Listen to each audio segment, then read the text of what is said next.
Business ownership has never been hotter, but how do you do it? That's where I come in. Allow me to guide you on your journey. Welcome to Ion Franchise. I always tell people, franchising is all about modeling success. Yeah. And if you're not successful, and if you go through the due diligence process, right, which I want to talk about a little bit with you, in the franchise selection process, they'll have an opportunity with you guys and your team to talk to existing franchisees. Yep. So if you have a decent IQ and a decent EQ, you're going to hear certain things, some clues from existing franchisees to indicate, can I do this or not? Yeah. And I make sure my clients, as they go through any process, go through that validation process above all else. Yeah. Of course, including looking at the disclosure document and the item 19 and how many are there units that have closed? Yeah. You know, is the business really growing or retracting? Or obviously you guys are growing like crazy. Yeah. So I love that. I love that you guys threw that out there. I did want to go back to you, Devin, on when Morgan was talking about that fixed mindset. How does a guy with all that chaos and abuse in their life really truly grow up and become this guy with this amazing growth-minded champions mindset? You've heard business success is manifest out of inspiration or desperation. Yes. And I was a desperation. Yes. It was so painful for me growing up that I didn't want to experience that anymore. It's like it was whatever level beyond I have a chip on my shoulder is, I'm at that level. Yes. Where I'm not trying to prove, because having a chip on your shoulder is like trying to prove people wrong. Yeah. I'm not out for revenge or to prove people wrong. I love my dad and my mom for the environment they put me in that gave me this hunger that's insatiable. To me, it was really more about proving the people that believed in me right. You know, her and Holly and the people that were closest to me, the few that did say, hey, you're crazy for sure. Yeah. But okay. I'm here with you and I'm gonna ride with this crazy. Yeah. And to me, that is my obligation morally to them is to prove them right. And it doesn't matter what anybody else says.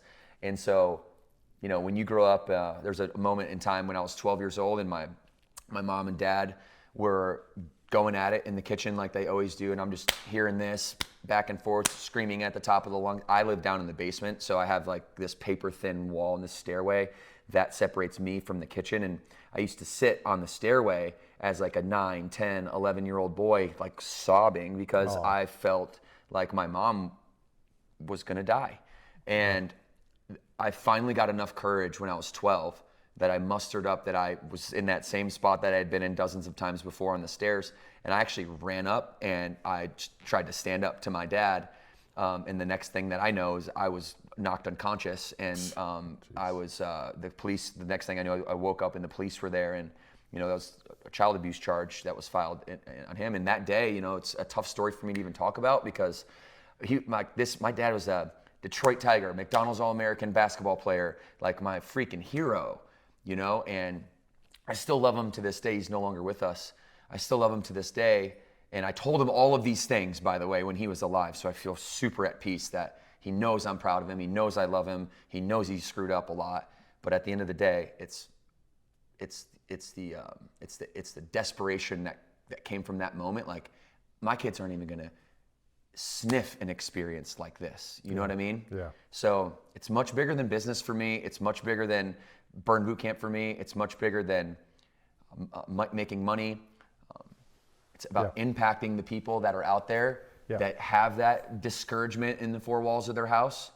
You know, we think encouragement's free and it should be given out to anybody and everybody who is a good human. And those who aren't, we should still give it to them too because there's still hope.